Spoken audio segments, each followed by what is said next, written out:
इस कहानी का नाम है सोन चिरैया, जो घने जंगल में एक पेड़ पर रहती थी। जब वह गाना गाती थी तो उसकी चोंच से मोती झड़ने लगते थे।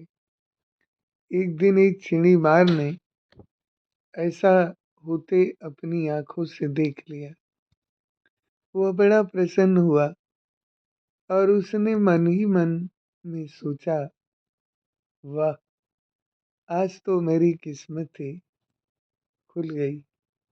यदि मैं इस चिड़िया को पकड़ लूं तो मुझे नित्य ही मोती प्राप्त होंगे। इस तरह मैं जल्दी ही धनवान बन जाऊंगा। यह सोचकर चिड़ी बार ने जमीन पर दाने बिखेर दिए और जाल को फैला दिया। सोन चिड़ैया दाना चुगने के लोभ में पेड़ से नीचे उतर आई और जाल में फंस गई। उस दिन से चिड़ी मार को मोती प्राप्त होने लगे और कुछ ही दिनों में वह धन संपन्न हो गया।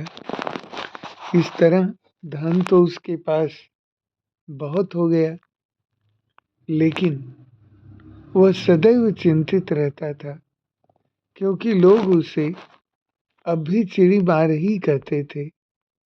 कोई भी उसे सम्मान नहीं देता था। वह सोचने लगा कि ऐसा क्या किया जाए कि लोग उसे सम्मान देने लगे। फिर उसने एक उपाय सोचा। उसने चिड़ैया के लिए सोने का एक सुंदर पिंजरा बनवाया और पिंजरे सहित चिड़ैया राजा को उपहार स्वरूप दे दी। उपहार देते समय वह राजा से बोला, महाराज, यह चिड़ैया आपके महल में मीठे मीठे गीत गाएगी और नित्य आपको मोती भी देगी।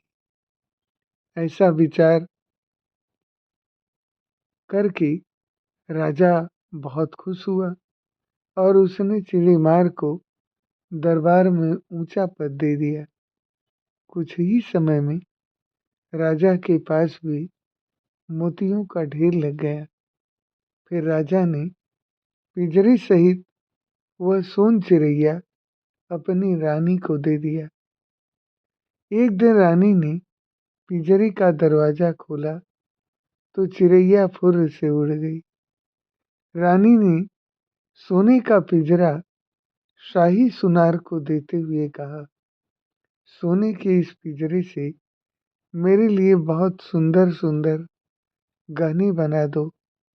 स्वतंत्र होने पर सोन चिड़ैया बोली, रानी माँ, तुम धन्य हो जिन्होंने मुझे स्वतंत्र कर दिया। तुम दयालु हो। पिंजरे में रहना मुझे अच्छा नहीं लगता था।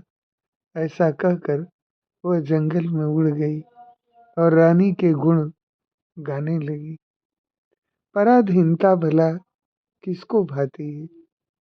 पक्षियों के लिए तो यूं भी उन्मुक्त विचरना बहुत जरूरी है, क्योंकि यह उनकी प्रकृति है, उनका स्वभाव है। रानी को सोन चिड़ैया जब सोने के पिंजरे में बंद दिखी तो उसने उसे मुक्त कर दिया और पिंजरे के आभूषण बनवा लिए।